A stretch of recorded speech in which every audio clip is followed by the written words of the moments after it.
కాలజ్ఞానంలో ఎక్కువ వింటూ ఉంటామండి. మన కాలజ్ఞానం రాసినటువంటి శ్రీ వీరబ్రహ్మేంద్ర స్వామి వారు ఆయన దాంట్లో కొన్ని సంకేతాలను ఇచ్చారు. అంటే కలియుగాంతమున యాగంటి బసవయ్య రంకులేసేనని చెప్పి అదొకటి చెప్తారు. అలాగే అమ్మవారి ముక్కు పొడకని కృష్ణానది తాకుతుంది అన్నారు.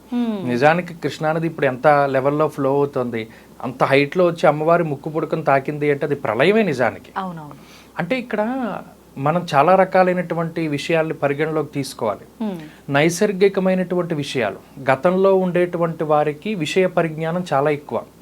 మోక్షగుండం విశ్వేశ్వరయ్య లాంటి వాళ్ళు ఒక ట్రైన్ ఏ స్పీడ్లో వెళ్తే సౌండ్ వస్తుంది అనేటువంటి దాన్ని బట్టి ఈ పట్టా విరిగిపోయింది, ఎదర వెళ్తే మనం పడిపోతామని చెప్పగలిగినటువంటి మహామేధావులు పుట్టారు. అవునండి.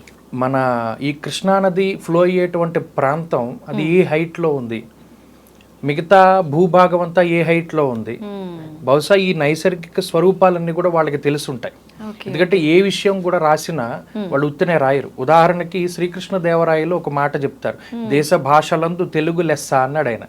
అంటే ఆయనకి ఓన్లీ తెలుగు తెలిసి ఆ మాట తెలుగు మీద మక్కువతో రాయడు. మిగతా భాషలన్నీ నేర్చుకుని ఉన్న తర్వాత మాత్రమే ఆ మాట మాట్లాడతారు వాళ్ళు.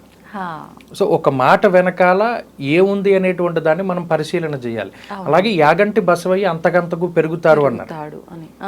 అక్కడ కూడా ఏదో ఒక పాయింట్ ఉంటుంది. యాగంటి క్షేత్రానికి సంబంధించిన కొన్ని సూత్రాలు ఉంటాయి.